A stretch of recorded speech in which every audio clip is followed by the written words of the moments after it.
you listen to a lot of podcasts, don't you? So you'll notice that there's always quite a lot of advertising and sponsors at the beginning of them. What do you think? If we had a sponsor, what would be appropriate for us as a sponsorship deal?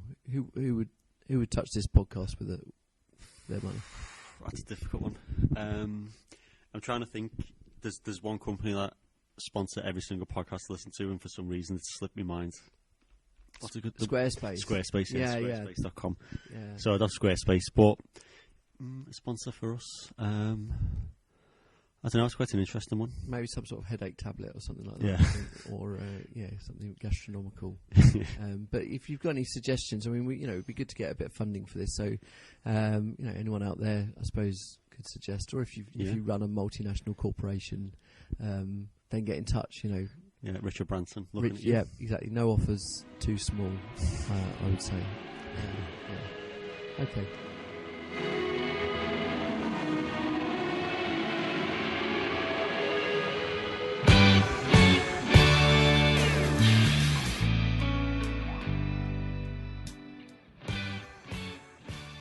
This is the South Sefton Scribbles podcast, episode 4. I've got with me, as always, Matt. Hello, Matt. Hello. And just want to quickly chat about, before we get started on stuff today, just talk about last week's podcast a little bit, where we discussed the films we've been studying, poetry as well. It seems to have been a really nice effect there. There's a lot of people talking about poetry on Thursday. Did you notice that around college? A little bit more, and we've got posters around the college, haven't we, with different poems on. I've seen people reading them, and there was an engagement with them, definitely more so than normal. So yeah, I think it's quite successful. Yeah, there is a kind of push towards this sort of thing. I know it's, when we celebrate sort of Reading Week and Poetry Day and things like that. But it was really nice, and it was good to be part of that as well. Just a couple of things, a bit of feedback we had as well. You were talking to us about the Intouchables last week, and that's actually, I think, of anything, that sparked more conversation than anything else we talked about. I got there was a comment on the YouTube page about a film called A Sea Inside, which apparently is a Spanish movie that one of my AS media students called Adam suggested, recommended. Had you heard of this before? No, I saw the comments, and I mean, they keep meaning to reply to his comments about video games, but no, I haven't even heard of it, to be honest. Yeah, apparently it's quite similar, similar themes and so on. So, if you did enjoy The Intouchables and you want to find other texts that are similar, then A Sea Inside is... Well, it might be interesting, because every week we ask in World Cinema for nominations of films for students to bring in, so maybe next term that can be our Spanish option, A Sea Inside. So yeah, absolutely. Have you haven't done Spanish cinema yet? No, not yet. No. So we'll slate that in. Excellent. Yeah. So thanks for that. Yeah, keep recommendations coming. It's always useful, and collectively, obviously, there's a wealth of film knowledge out there. Yeah. The other thing that was mentioned after the podcast as well was we talked about, obviously, disability in film. And what was I know this came from a bit of coursework, but what was the statistic or the kind of quite shocking fact about disability in Oscar-winning movies? Oh yeah, I can't remember if this was about male and female best performers, or whether it was just about best lead male in a role. But I think it was 14 out of the last 27. So 14 of the best performing actors since 1989 have been given to actors who play characters with disabilities, or mainly physical disabilities, to be honest. Because I know this was a bit of research that students did. Did they come to any conclusions for this? Did they look at the reasons why, or? Well, I think I'm not sure why actors pick roles. I think some actors pick roles with Oscars in mind, like Eddie Redmayne, for example. But I think film. It's what film is ultimately about, is manipulating people's emotions, and you've only got 2 hours necessarily, or 2 hours or thereabouts, to do that. So you're looking for techniques and devices to, like a shorthand way of triggering emotion. And it's horrible to talk about disability like this, but I think that's a very quick way to generate a lot of sympathy rather than empathy. So, when a character, you establish an instant obstacle, and then the entire film is about overcoming the obstacle. So at the end of the film, it's more rewarding. And because we do compare our own experiences to people in film and protagonists and stuff like that, I think it just heightens the emotional response, and therefore it may seem sadder, and therefore it may seem like a better performance, because the actor is seemingly, adopting like a disability, but it's effectively the same as every other performance they do. They're just adopting different mannerisms. Yeah, I think that's a really interesting way of looking at it. The idea that there is a kind of greater heartstrings pull or whatever. I think there's either way I look at it as well is, again, it's about manipulation in many ways, but I think it's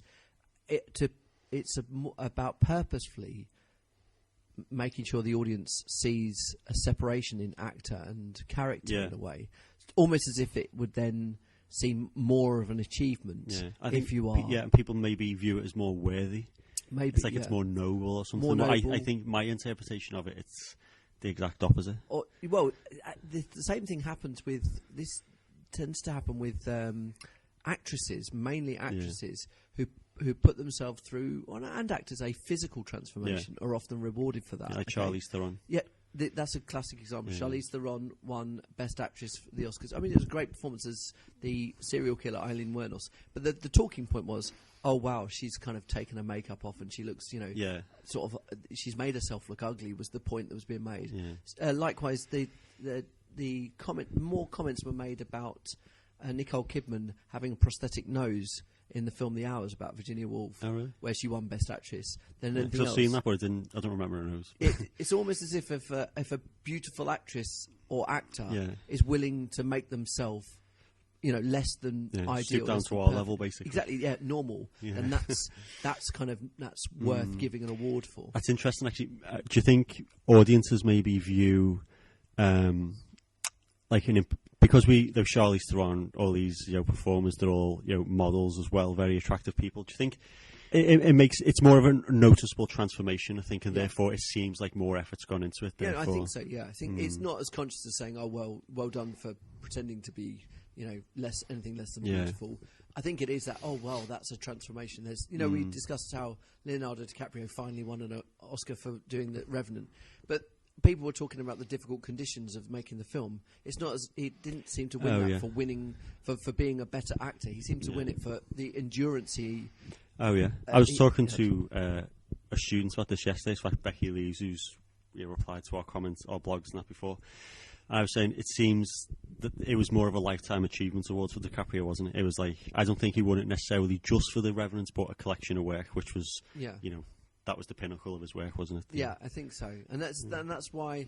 But it's still that kind of movie star and the character. There's a separation. Oh yeah, and I think that's how I see the sort of representation of disability in these films. Almost as if it is very noble. It is something that's going to, it's important to see that up on screen. It's also it's difficult. It's My Left Foot with Daniel Day-Lewis. He plays a character with really severe cerebral palsy, and he had to confine himself to a performance, and that's seen as somehow providing a better performance. I think and with Daniel Day-Lewis in particular, for anyone who doesn't, or listeners who don't know about him, he's like a method actor, isn't he? So when he was the stories that I can't remember what role it was, but he went to live in Naples for 6 months and worked as a cobbler, because that was one of the roles he was playing, or preparation for a role. But I just think, if you imagine his behind the scenes preparation for that role, when does it become, when does it stop being an artistic performance and just become potentially offensive? Yeah, like possibly. Impersonation. I think another reason a lot of performers maybe win Oscars, or we see a lot of actors play disabled characters, that I think we have an impression that Hollywood's this massive creative industry, but I think it's quite restrictive. Most Hollywood films follow a very restrictive narrative of, begin, middle and end, and our AS students will learn this soon. Both film and media and our A2 students know this, like Todorov, everything builds towards resolution. I think if you've got a disabled character as your protagonist, then by definition the film is about their disability, and again, the rule is there has to be a resolution, so they're working towards something, and the film just becomes about the disability. And again, it's the same with any group who you define as, quote, other. I think it's impossible to have a mainstream Hollywood film about two gay men, for example, where the film isn't about the troubles of their staying in the closet, or prejudice they face in society, or conflict, because the films inherently become about that. I can only think of one film I've ever seen where it's a relationship between two men, and the fact that it's two gay men is totally irrelevant. It's just a love story, and it's what is that? Is this a foreign language? Yeah, this is Wong Kar-wai, who made In the Mood for Love. It's called Happy Together. It's about two men who get married in Hong Kong and go on honeymoon to Argentina, and it's just about the deterioration of a relationship. The fact it's two men is not really that significant to, and if Hollywood did it, it'd be, I think what these put in, like, narratively, are the factors that drive the conflict are, maybe prejudice, and one person stands up and one sort of moves away from it. But in this film, it's not really about that. So what you're saying is that, this Todorov theory is essentially, this is a Russian theorist who said that every single narrative pretty much falls into 5 stages, and it's very similar to that idea we learn in primary school, that a story has to have a beginning, a middle, and an end. And they all ends with a happily lived ever. That's it. Everything's tied up neatly. The second part of Todorov's stages of narrative is a disruption, which kickstarts the narrative, essentially.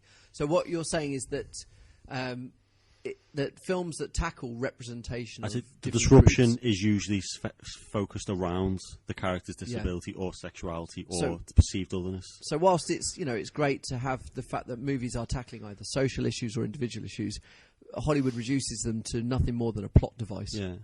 That is the plot device that moves the story on. So for example, you'll never see a crime film, like a film noir, for example, with a disabled detective, because it'll become about a disabled detective. It'll never be a crime film where the detective happens to be disabled, and it's irrelevant. Everything becomes about that, And so the flip side of this is that fact that whilst it's, it may be reduced to a plot device, that may, and this is something that is, disability in particular is represented a lot in award-winning films. You'd think that would give lots and lots of work to disabled actors, but the truth is it doesn't. And there is no parity between the amount of times disabled people are represented on screen and the amount of actors, disabled actors that are working in Hollywood or otherwise. Yeah. Well, it might sound, it's interesting because we've sort of been discussing this beforehand, but it might sound being quite cynical about these performances, and there is an argument to say, well, representation at any cost is good representation. There's an interesting essay written by Richard Dyer about representations of homosexuality on screen. They said that, do you know what? This was something that was stereotyped and cliched, and there was about one of 2 different types of gay characters on screen for years. But there is a belief that any representation is good representation. The problem we have is that the reason that statistic about the amount of actors playing, winning Oscars for disabled, is not necessarily the how many Oscars were won, but more that none of those actors had physical disabilities themselves. Yeah, and even when Eddie Redmayne won, his main competitor for the Oscar was Benedict Cumberbatch playing Alan Turing, who had, I don't know if he specifically states, but maybe autistic, somewhere on the spectrum, wasn't he? He was autistic. Yeah. I agree. Yeah. And this is one thing I think that came from the conversation that was that people gave us little feedback on. Why it's a representation of disability on screen is important, and it's like to make it visible because people with disabilities are often made invisible by a lot of advertising and magazines and things like that. However, why aren't there the disabled actors playing these parts? Why are they always given to able-bodied actors? That's it. I mean, even you look like people like even on TV, Ricky Gervais has got a TV show, Derek, and he plays a character with again, it's never specified, but you can read it as autism, like a different form of autism. But you think, I mean, why doesn't he just get a performer with the condition he's trying to portray, be more realistic? Yeah, like more believable. I'm a big fan of Ricky Gervais, but I really didn't like Derek. I thought it was too close to the line. Yeah. And my girlfriend's made a point about it, and she says what her opinion is that he started out, because he's been quite controversial in the past and he's used mocking phrases for people with disability. I think he was doing an impression like slightly mocking, and someone misread it as serious, so he just shifted the focus. Like, they're being serious. With the idea that it can add pathos. And he is compassionate and online, and he's very empathetic, and he's always promoting charities, but he also has a history of mocking disability. And yet you would say it's satirically, but I don't think Derek necessarily comes from a good place. There is a line. And what's interesting, though, is that actually telly, generally speaking, has been better at this. There's been quite a few, I would say, in the soap world, high-profile characters introduced into soaps with disabilities, which I know there's a character called Izzy in Coronation Street, which actually has the actress who plays the character has the same disability as the character does. She's sort of a permanent wheelchair user. There have been a few in recent years actors and actresses with Down syndrome that have made appearances in TV shows and dramas, which film has kind of shied away from, largely speaking. Do you think Hollywood's just, it's so expensive to produce and distribute a film that they see it as a risk, whereas TV, if you've got something that maybe the audience reject, it's only a one-off, and the next day you're back to, the status quo. Quite possibly, particularly with soap operas. I mean, the highest profile TV show I can think of that has taken that apparent risk, and this was something that Sally Porter mentioned to us when we were discussing this after the last podcast, was the actor R.J. Mitt, who plays Walt Jr. in Breaking Bad. But again, this is a TV show that tried to challenge as much as anything. It was very conventional in some ways, but it always gave that impression that it was kind of breaking different boundaries or being challenging, and that was a prominent role. This is one of the main characters. I haven't seen it. So. Yeah, and it was very interesting to see a main character with a disability played by an actor with a disability as well. But actually, I mean, this is a conversation that we can have like for a long time in different ways. Where we're going to take it, though, is that actually I mentioned advertising as being a kind of home for beautiful people, and we're studying advertising at the moment with our AS Media students, and it is something that has been criticised a lot for sort of body image and portraying perfect people. But actually, it's adverts that have broken this sort of taboo or broken this stereotype recently with a collection of adverts by Maltesers, the chocolates. Have you seen these? Yeah, I've seen them. Yeah. This is a series of, I think there's 3 adverts in the campaign so far, and they feature, not exclusively, but mainly actors with disabilities playing a character. And usually they're a setup where it's 2 or 3 characters talking about sort of social situations that have been made awkward or difficult by the character's disability, but in a humorous way, resulting in something very funny. I thought it was really refreshing to see. And to be honest, I watched them for the first time this morning. I think my initial reaction and what I've been thinking about is I found it quite shocking, but not because it's a represented disability, because thinking that's quite a normal scenario and I've never seen anything like that, and it was so just normal. Yeah. But it seemed like quite out of place seeing a disabled person, considered within the characters on screen totally equal. What I found interesting and quite interesting and unique about it is that it's funny. The advert, the jokes are funny, and it's not funny because the characters are disabled.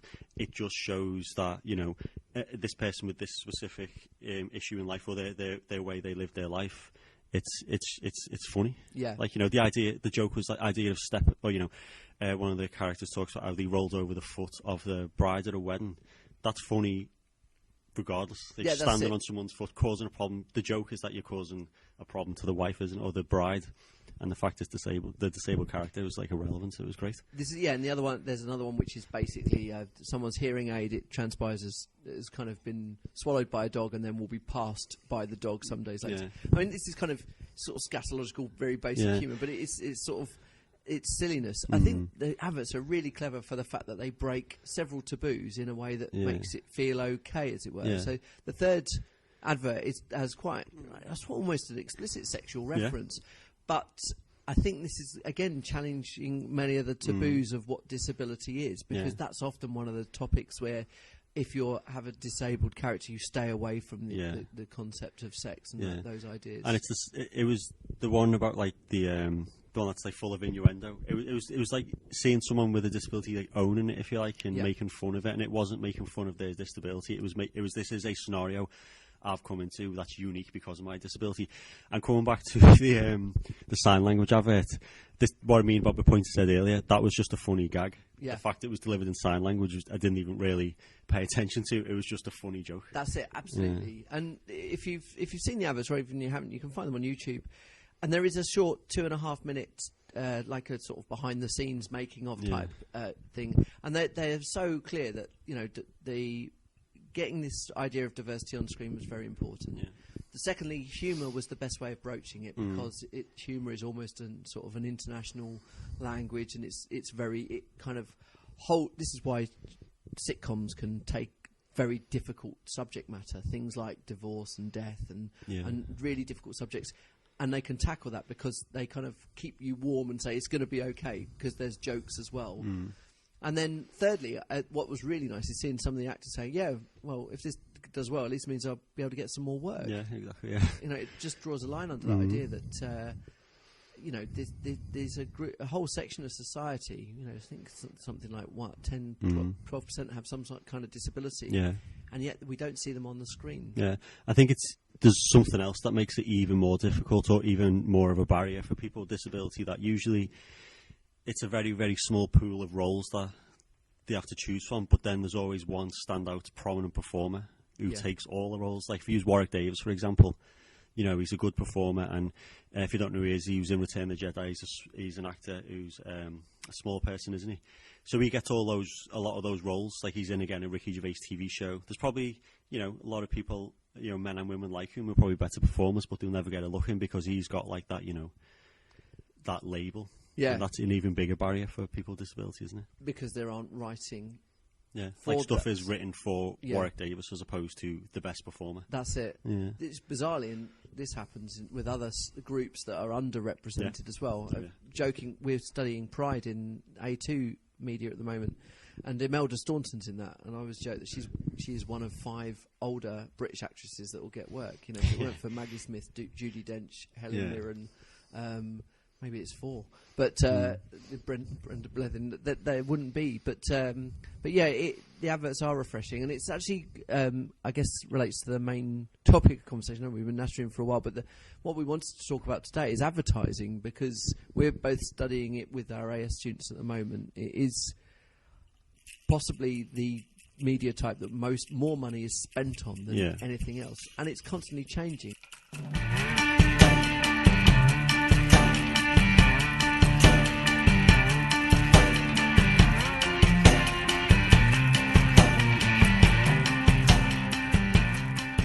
There's a little infographic meme thing that appeared on my timeline on Facebook or Twitter this week that said there's been a huge shift in the amount of money spent advertising on TV and online. Yeah. So it has to change. It's multi-billion-dollar, and yet, for as cutting edge as it is, and the amount of money poured into the research of advertising, it seems to be behind when it comes to representations, stereotypes. I mean, have your students found that when they've talked about advertising at all? They haven't talked about disability, to be honest, but maybe that's the consequence of it not being common or seen. But again, I think it comes back to this idea: you've got 30 seconds to sell a product, and if the first thing you see as an audience member the disabled character, maybe that shifts your focus of the advert. You're instantly thinking, is this about the disability? And maybe, producers don't it sounds like a horrible thing to say, but take the risk, so to speak, because audiences maybe will be misguided. So is that why the advertising just uses stereotypes so much in general? Because the short amount of time, 30 seconds, we want to show a family. Yeah. We have mum, dad, 2 kids, dog. There you go. That's it. Yeah. We don't show, well, this is a family that's got step siblings or half brothers and sisters, a caregiver that's maybe an older generation family member. Yeah, it's about time. Yeah, and you've got to convey a lot of information, and as you're right, you use the most simple stereotypes to do that, and maybe producers just perceive people with disability, it's too complex a situation to express or convey, and I think that's quite patronising. I think most people wouldn't feel like that. I genuinely think most people don't care about these type of things. Like, if those films with disabled actors, they still go and see it. Of course, yeah. And we're just told that we wouldn't, but we would. And Star Wars proves that. Yeah. With Rey and all the female leads, it made nearly $3 billion. Well, this is it, and because the other risk is, and this is when it comes to representation and representing diversity, and this is something advertisers surely have to take into consideration. Maybe they are a campaign like the Maltesers one is. The opposite is, if you continue to use stereotypes, what you do is you run the risk of alienating groups that aren't ever see themselves up on screen. Yeah, And that must happen with advertising, mustn't it? Oh, yeah, definitely. I mean, yeah, it happens across, all categories, not just disability, but race and things like that. If you ever see, like black women in TV or advertising, it's usually women who have a lighter skin tone or mixed race, and you have mixed race couples. It's very rare you see like a black family, for example. And yeah, it is. I mean, I'd encourage our students to, next time they're watching TV, look at the adverts and write down the groups, ethnicities, backgrounds of people, and it'd be quite surprising, I think, what you'd find. I remember a couple of years ago there was an Sainsbury's advert, I think, where there was a kind of reference to the fact that one of the characters' partners was of the same sex, and I think, and that felt like a real kind of breakthrough moment, like a revolution. And it was 2014 or something like that. I think there is now a Lloyd's TSB advert where it's this kind of, I think it's the old Lloyd's TSB horse running through the street, and everyone else is in slow motion, and then the horse is kind of at normal time. Yeah. And there are two guys kissing in the advert, and again, that must be the first time that's happened on a British advert, but how can we have got to this far into, and that's still a kind of revolutionary moment. And it's I think it shows the state of affairs, doesn't it? When that's now what that advert's about. That's what we're talking about. Yeah. It's like we should, it shouldn't register really, should it? Yeah, definitely. But again, I think it's just because we're not used to seeing it in that format, because we understand the real world's different. So if you see things like that in real life, I'd assume it doesn't bother anyone, but if you see it in an advert, it stands out because it's unfamiliar. Yeah. On TV, but not in real life. That's right. Yeah. And maybe in 20, 30 years' time, these landmarks will still be what they are, but we won't remember them. Okay, so stereotyping's one side of things, and I think it is a good point. 30 seconds, you have to create a story, you have to make something happen. So of course you rely on old, tired formats. This is why there are still, despite any number of Dove Real Women campaigns, most of the women you see on advertising are going to be, size 0 models. Despite, actually the past couple of years, men being offended by being treated like idiots on an adverts, you're still going to get the useless dad stereotype. But these adverts must work in other ways. We look at the different tactics and devices used by advertising. What have your students picked up on as being the most either effective devices that make adverts memorable? Well, we were talking about stereotypes and gender stereotypes specifically. I mean, we still see it now, with adverts for washing or, domestic products. It's always a mum in a kitchen sorting out the kids and things like that. So gender, and also, we had to look, you were talking about shock tactics, but humour mostly was the one that stood out the most and caused the largest discussion was humour as a tactic. Absolutely. Whenever we ask the question, which adverts do you remember for the first year, it's always, past few years, it's always funny. And actually, we were talking about this, and I brought up an advert on YouTube and played it and said, I'll remember this advert for the rest of my life because it made me laugh at the time and I still love it now. And it's one of the old tango adverts. Not that you've been tangoed, slap in the face. The next one, a guy drinking tango, and then this weird orange character. I'm talking about, he's like orange, like Scottish, and he's very like aggressive looking. And he sort of runs across the street and walks up to the guy and just says hello and walks off, or flies off. And it's just totally surreal. And I said, I'll always remember that advert because I find it very funny. But then we had another discussion about the use of advertising. I don't think I've ever brought a kind of tango in my life. No. It's good. Those adverts are useful. The ones that the students remembered mostly were the dairy milk adverts. Particularly not necessarily the gorilla playing drums, which I think again that was a bit of a landmark. But the eyebrows, the two kids with the eyebrows. Oh yeah. And it's interesting. Our students will have been, when that advert came out, would have been about the same age as the children in it. So if you don't remember this, it was two children in front of just a plain purple background, and they managed to make their eyebrows, for a better word. We're doing about 2009, maybe. Yeah, it was just as we started college. The advert with the gorilla came out in 2008, I think, because it was still working at a job that I left in 2008. I remember that. But so about a landmark, I remember going into a pub on Smithdown Road after work and that coming on during the Rugby World Cup, in fact. And it was a really bizarre experience because everyone in the pub came round and we were all watching this advert like a TV show. We were all talking about it. It's like... That's what the eyebrows one is, that? No, the gorilla. The gorilla, yeah. And they sort of, off the back of that, they made this sort of series of adverts, which... Yeah, there was an airport, wasn't it, as well? And fire trucks. Yes, two fire trucks. Why they're useful for us, I suppose, is that we can tell students that you don't need to sell a, you don't sell a product by That's if showing the product it. doesn't appear, does it? Absolutely. Yeah. The only reason the only brand identity even is the purple of the dairy milk. Yeah. So yeah, you don't sell. Advertising doesn't work by showing you a product you might need. It works in other ways. Yeah. So what we discussed with our students in terms of how it works, we probably oversimplify it, but generally speaking, talk about advertising as fulfilling and challenging different needs that we have as kind of humans. Not the need for that product, but I suppose more psychological needs and so on.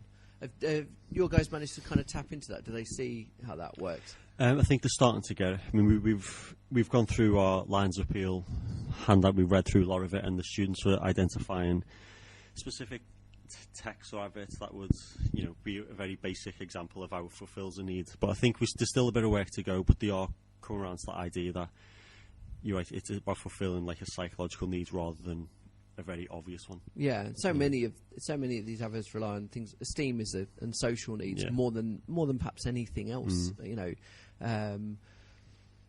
think a lot of the people listening will be familiar with Maslow's hierarchy of needs and how you can position adverts on that scale. But I think this misconception that if an advert is for a supermarket, then it's fulfilling that need for food, but it's not really. Actually, this came up. One of our students was talking about justeat.co.uk's adverts, and I said, what product are you being sold? What need is being sold? And he said, well, it's selling food. So, well, it's not. It's selling a service, isn't it? I think that's like the difficulty I'm facing at the moment is trying not to look at just a literal interpretation. It's so easy to analyse the products rather than the advert itself. Those Just Eat ones are a really good example because it's all groups of friends as well. Yeah. It is. Like selling a lifestyle. It's selling like this is what you do when you're with other people. It's Just Eat as a social event. It's very interesting that because online purchases. Being online is something we generally do by ourselves. It's sort of a face-to-face with a machine, or I don't know if you've noticed this with online gambling sites and online bingo. Yeah, this is something inevitably you would, presumably do by yourself. But every advert for a gambling site or an online bingo has the user with other people, sat with friends, laughing, joking. Having social needs fulfilled by them in what will be actually a solitary activity. Yeah, it's interesting actually because some of the more difficult conversations we've had in class talk about how a product like, say, FIFA or Call of Duty or a computer game with online options, it's effectively a solitary activity, but it's sold as a social thing because you can play online with people. So it's quite as technology moves forward that we are doing things like physically alone, but it is still social. Like it's going to be harder to the line's going to blur, isn't it? Yeah, absolutely. I think it's the lines will blur between how we use the products or what we say, but I think the same techniques will remain the same. Yeah, which is why to kind of, like I said, we kind of give a rudimentary idea of how these products are sold, but we want to find out a bit more in depth at how this works on a psychological level. We spoke to the college's psychology department to find out really more about how advertising kind of reaches our brain.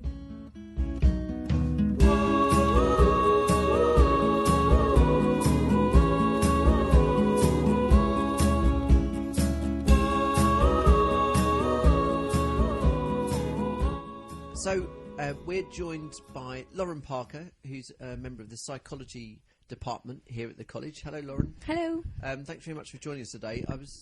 Matt and I were talking earlier about how when we talk to our classes, our media classes, about how advertising works, we discuss it in terms of fulfilling an audience member's needs or potentially challenging their needs. And that's the level at which we discuss it, but I'm sure from a psychological perspective is maybe a bit more complicated than that.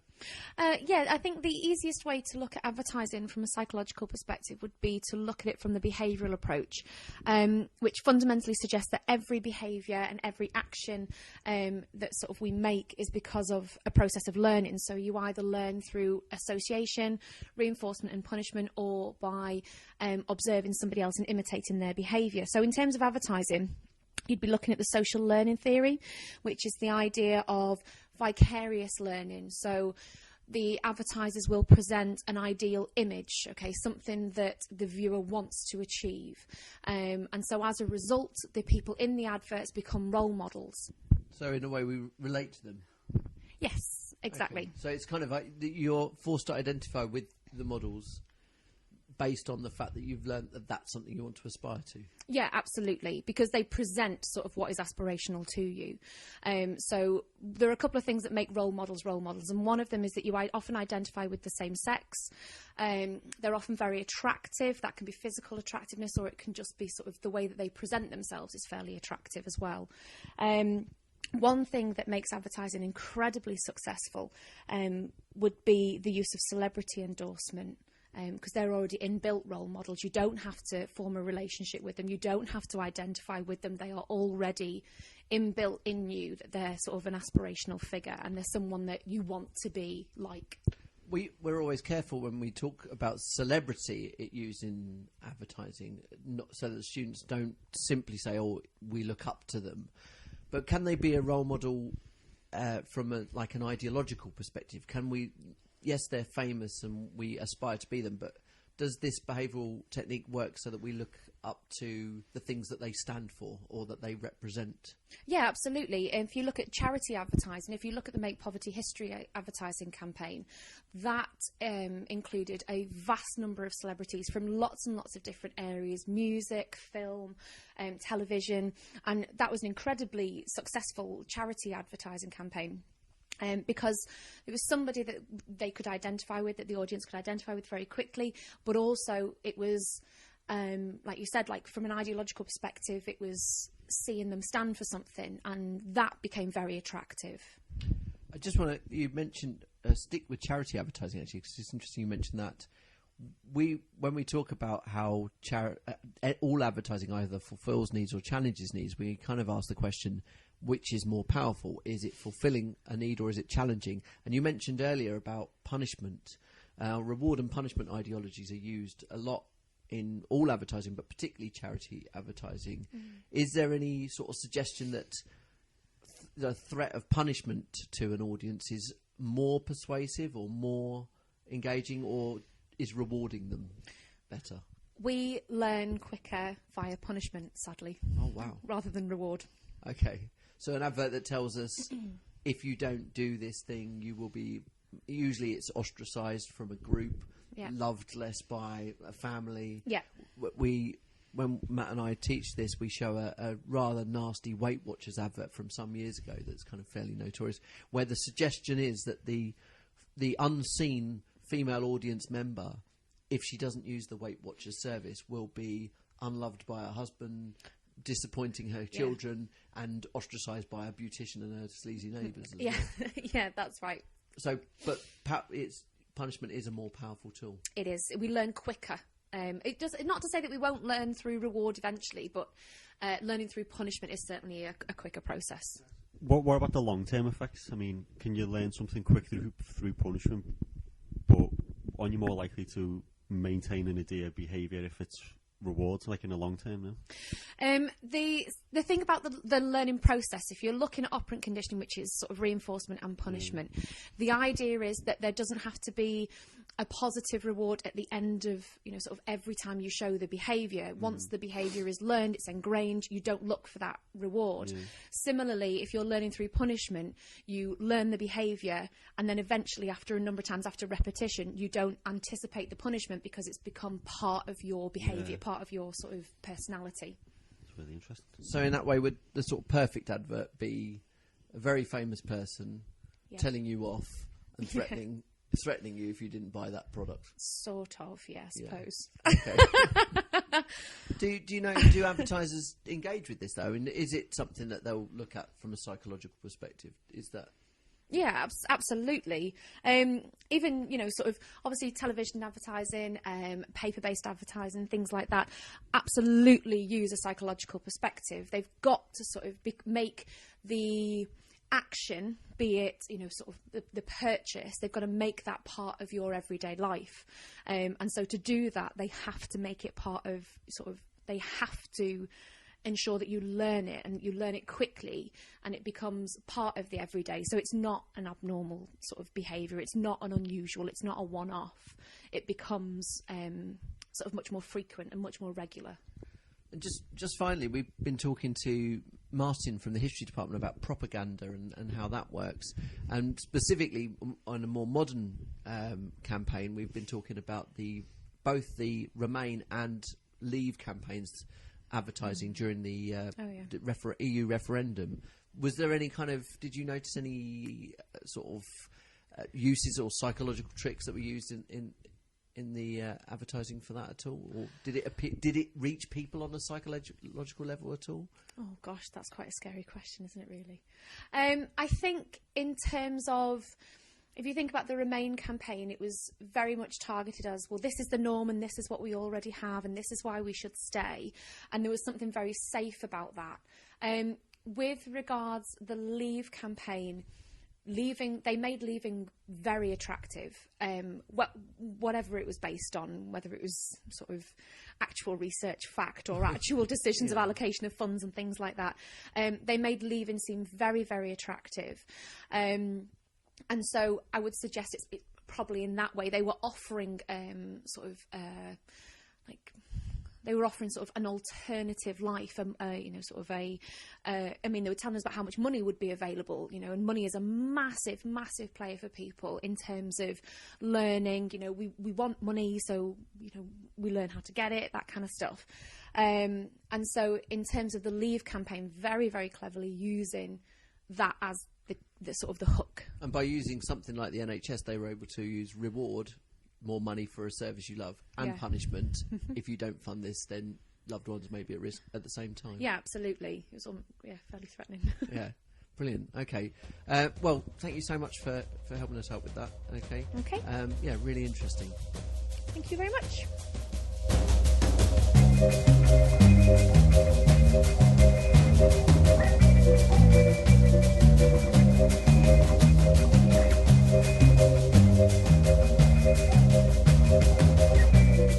Hopefully obviously that goes some way to explain why adverts work and how or why they continue to put so much money into advertising. But obviously it's a multi-billion-dollar industry that doesn't just rely on buying products but on buying into ideas. This is the kind of next thing that sort of we look at. Our students are going to be deciding to make a music video or a charity advertising campaign in their coursework. And the charity advertising campaign is always fascinating because they have to get used to the idea they're not selling a product, they're selling an idea, an ideology, which is even a trickier thing to do. Of course, we've seen that recently a lot in the summer gone by with a lot of the campaigning materials for the referendum, the European election. They were all out there with going through the letterboxes and stuff. What do you remember from the campaign, the referendum, from an advertising point of view? Hyperbole, very, very bold statements. I like definitive statements as well. On both sides, it's easy to criticise the Leave campaign with a £350 million on the bus. So I felt the Remain sides are just as guilty of it, exaggerating. And that's what advertising is, isn't it? You exaggerate reality and make it, or you, in your exaggeration of it, you increase its importance and make it more important to you. Absolutely. I mean, despite the fact that the Remain campaign did lose, I mean the bus with the big banner on the side that said £350 million. What that did was just highlight that lies are used, obviously, but it detracts also from how the advert works. It works because it's saying it will protect something that is necessary for your survival. Oh yeah, that advert's about the NHS. It's not about Europe, and you're right. So we were, sold a lie, weren't we? Really? Yeah. I mean, from an advertising marketing point of view, we don't want to get too political, but a certain campaign was advertised and people voted on it when it's not true. And both campaigns seem to use elements which, again, fulfilled or challenged the needs that we have as humans. So there was a sort of each, whether it was Remain or Leave, each one had a different advert that would suit your need. So, for people who rely on the NHS for survival, literally, that advert was there. For other people, maybe doing better in society, there was an advert about how you're economically you'd be better off if we stayed or left or something like that. It's sad, isn't it, that the main drive and narrative, if you like, behind the Leave campaign was so low on Maslow's hierarchy of safety needs about immigration. It's like, basically you will not be as safe if there's more people coming into our country. Yeah. It's like, and a lot of people agree, and then some other people fell for it as well. Yeah. There was a whole strata, though, that would say the same reason that immigration will affect you economically from both sides.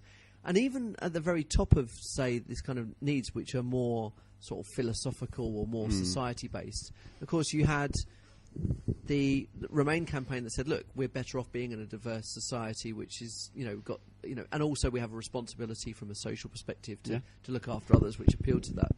The reformers in societies, as they're called. But equally, I think the Leave campaign played on people's need for discovery by going, look, if we take back our independence, take back control, we can be a more interesting nation if we're by ourselves. Oh, yeah. I mean, you're right, because it was unknown. I think that appealed to a lot of people because, it could go wrong, but it could go great. And some people maybe view that as quite exciting, maybe at the time, but the day after the vote, I think, the impression I got from the media was that a lot of people regretted it. Well, none of this, again, is anything that's new. None of the campaigning. In fact, selling political ideologies or trying to sort of make a very strong view almost seemed like common sense has been going as long as advertising itself. So we spoke to Martin in the history department at the college about propaganda and a bit about the history of propaganda as well.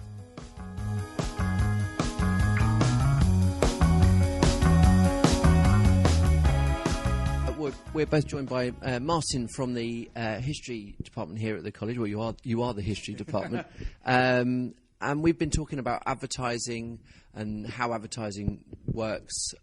Obviously, a lot of advertising is not just selling products, but selling ideas to people, selling them a lifestyle or an ideology.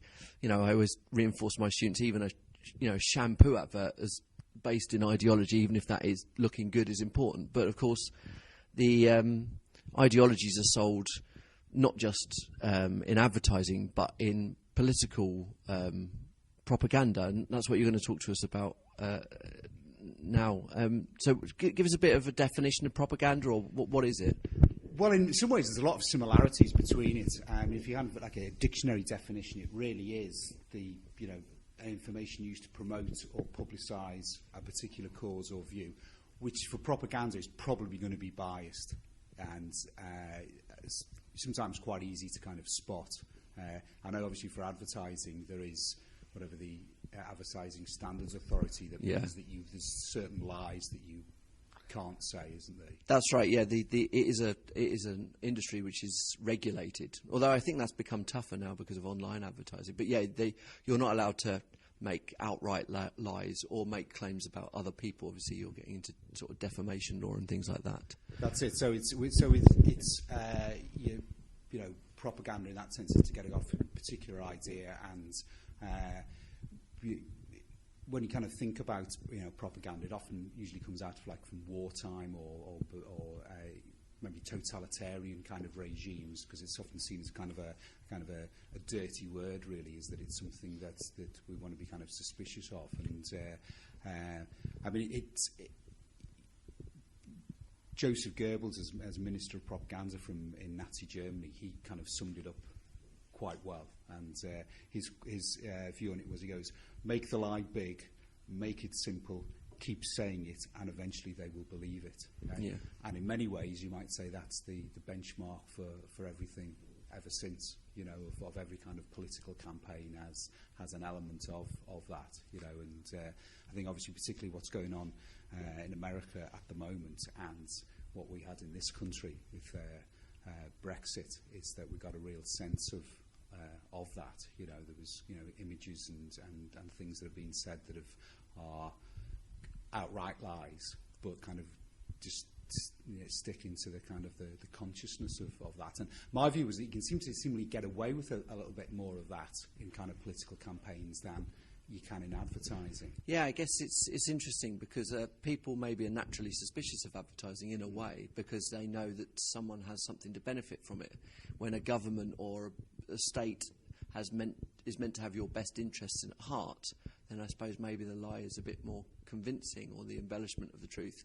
So were the Nazis particularly good at propaganda? Were they? Yeah, they were. They obviously used all the techniques that were available at the time. You know, the radios. You know, they actually gave every home its own wireless, so they could get their message across. There was wirelesses on the street, so they could get the message across there. They're very good at using film, and newspapers were censored, so that the newspaper headlines had to be approved the day before they were published. Okay,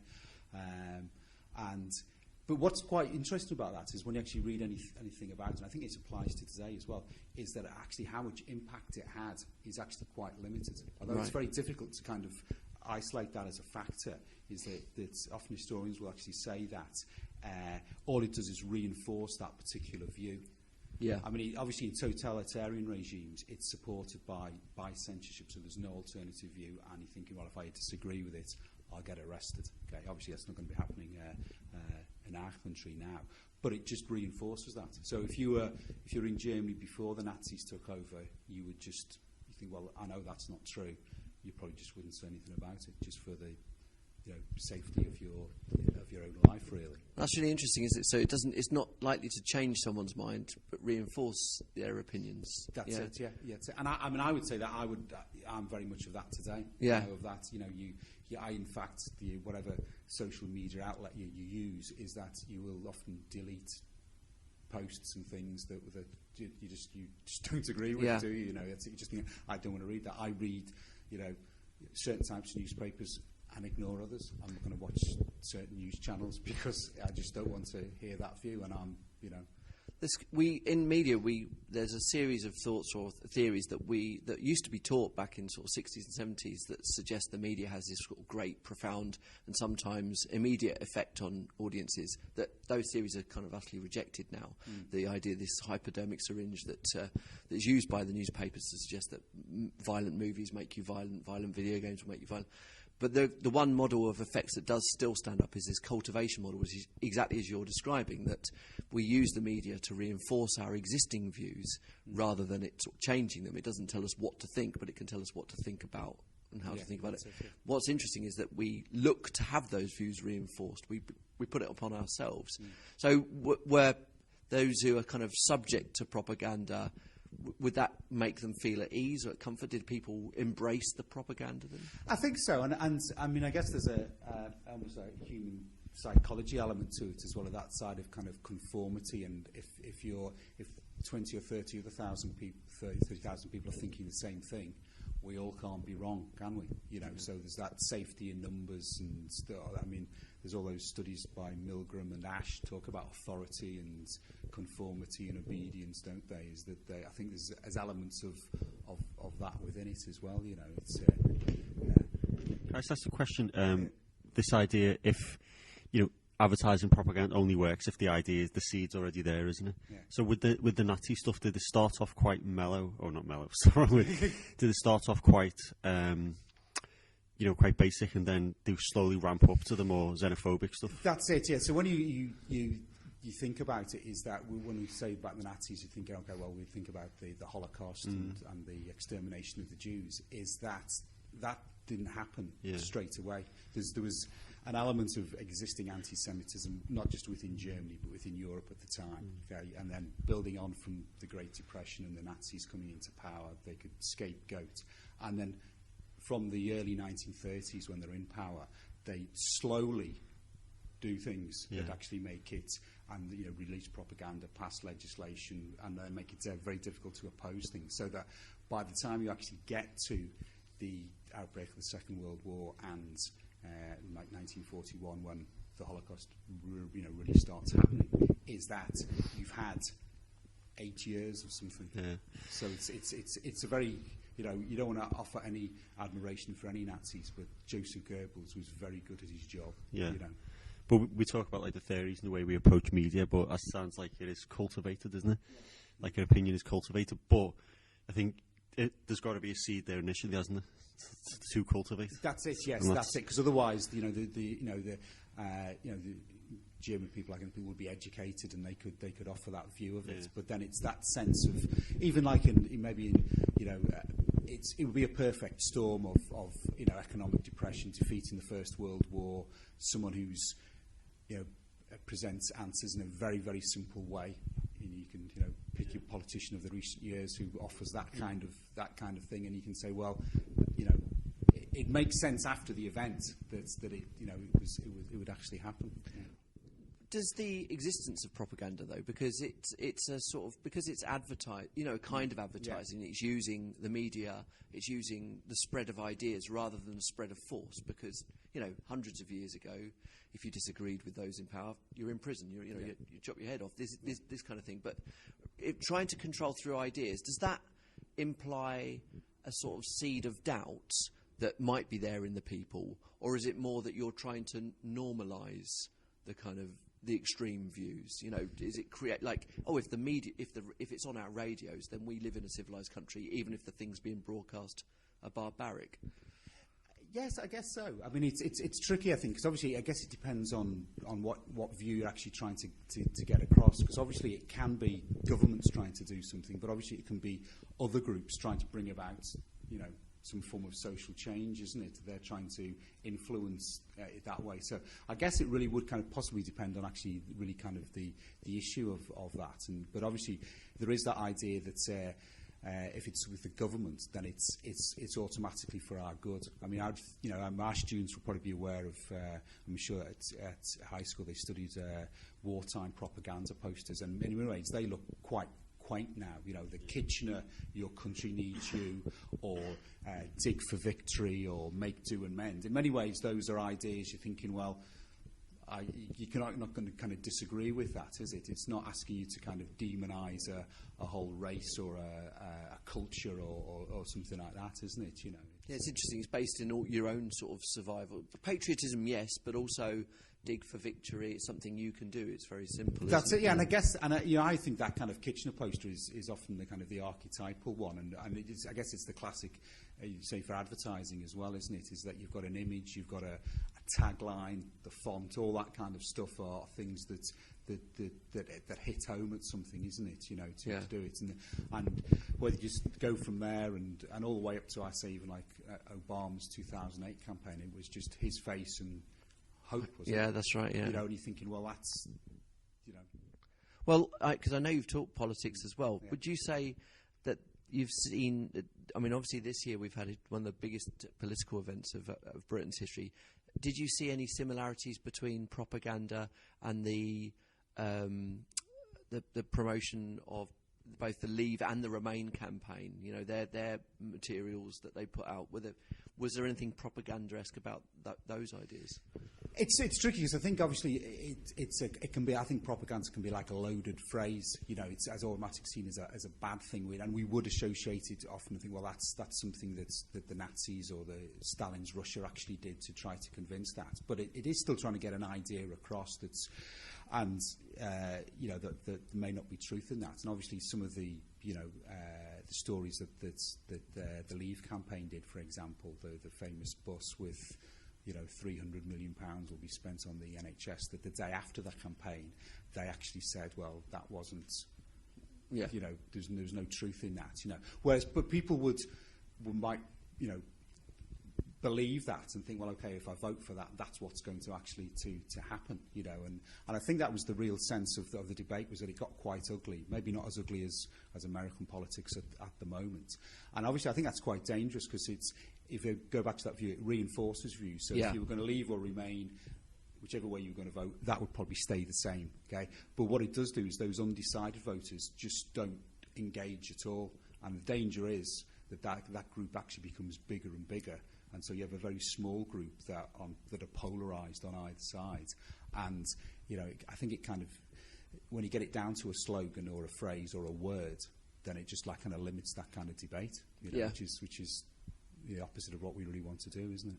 Yeah. So we're so media savvy these days. Yeah. However, if something reinforces our view, it's ultimately attractive to us, isn't it? That's it, because it proves that you're right. Yeah. And people don't. I mean, I am as guilty of this as anyone is, that being questioned on and justifying your beliefs and actions, and being argued at is can be quite tricky, and say, well, you're wrong. you often don't want to kind of hear that. You mentioned something then. It's about the Brexit campaign not getting as ugly as the American campaign. Yeah. What do you think? What was your opinion on the UKIP Nigel Farage poster with the migrants coming across, like a field or whatever? But it was very reminiscent of coming back to Goebbels posters, wasn't it? That's it. Yeah, and also the fact that they could use that poster, and the actual image they used wasn't. I think was it Syrian refugees? So it was. Yeah, it was a lot of non-white people. That's basically. It. Yeah. That's it. So that's it. But with the advertising, the ASA do for a normal product is that can be pulled straight away, can't it? Whereas I think the damage is done, isn't it? And it's that sense that it's the idea is already out there, but once again confirms people's views on either side of it. But you can get the fact that you can always get away with that. Is the worry of it? Yeah. There's no everybody's saying that's wrong. Yeah, I think it's just interesting that we're in a time where media is so complex and sophisticated, but ultimately it's very basic techniques that still get us. Well, it's still the same technique from the war. I think in Iraq, they with the growth of Islamic State, they still drop leaflets from planes, which is just I mean, I know you're thinking, well, okay, the mobile phone network may not be perfect over there, but that's just just have planes with leaflets that you would think, well, that's First World War stuff, isn't it? Yeah, and come back what we said about reinforcing ideas or changing ideas as well. Like the first thing the American army did when they invaded Iraq was to topple the statues and take Saddam's face off the money. That's quite a powerful image, isn't it? Like replacing the money. Yeah. I mean, that's when you think about going back all the way to propaganda. It would be, you could argue that the Roman coins and stuff was that. I mean, you often think propaganda really starts in the 19th century, mid-19th century, when you've got a certain level of literacy, you've got a certain developments of printing that everyone can access, and ideas that the governments want to put forward or change. So there's maybe the abolition of slavery or social change, improving working and living conditions. But you can go back all the way back to maybe in the 10th century, the Crusades and things like that. There was elements of propaganda to try and bring about change then. Augustus the first Roman emperor was the first person to put his image on a coin across the empire. I think that's the first example I can find of propaganda from anything I've read. Yeah, that's it. It would be that idea that it legitimises his power and he's the right. I'm in charge now, doesn't it? It might not be getting a particular message across, or vote for this or support this particular viewpoint, but it has that impact, doesn't it? It's interesting. Incredible. Yeah. And we could go through the ages describing all of them. But it also, talking about it evolving with social change, of course, what this does bring to mind is the idea of social media causing kind of positive change if we think about Facebook and the Arab Spring. But that will be a conversation for another day. That's an even bigger one. Brilliant. Well, thank you very much, Martin. That was really interesting. My pleasure. Thank you.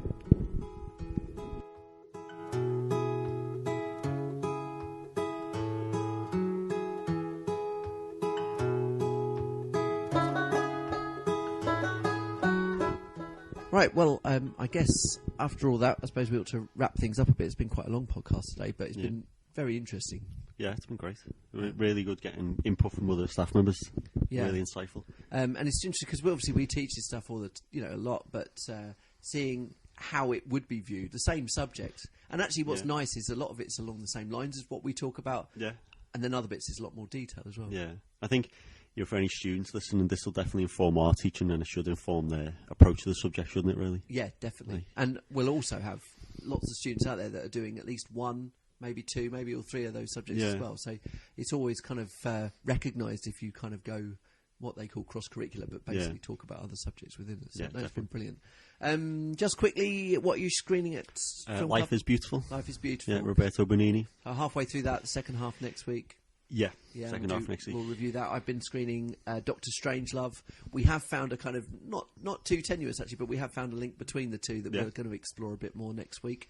And we'll be talking actually next week a little bit more about local film clubs in the area and film festival as well. So we'll sort of tease that. But excellent. Apart from that, I don't think... one media story I did want to mention...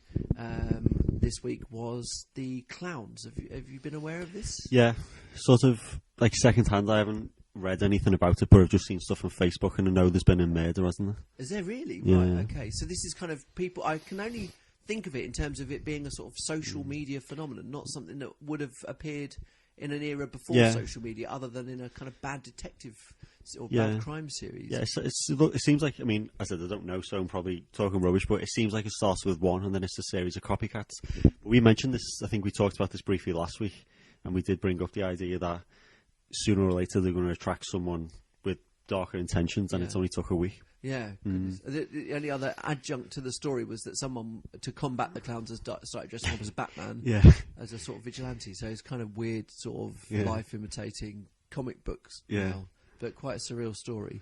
Got a quick tweet about the BFG. I haven't got time to read that. So basically we need to sort of wrap things up there. But thanks very much, Matt. Yeah, thanks. And thanks for listening, and we'll see you next week. Bye-bye.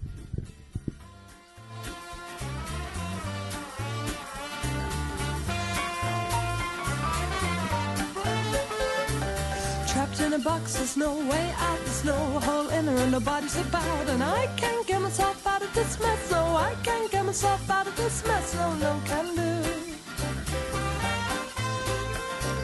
Please, it's time, please, it's time, please, it's time for us to leave. But oh, what if we go, will we disappear into another atmosphere? And hey, what will they say? Will they think that we're the ones that got away? Well, I can't seem to find a door in this wall, and there's no end to this tunnel. Oops-a-daisy, here I go again. But wait, this isn't a dead end, it's another route round. I found a friend to help me out and lift my bucket out of this world. Please, it's time, please, it's time, please, it's time for us to leave. But oh, what if we go? Disappear into another atmosphere. And hey, what will they say? Will they think that we're the ones that got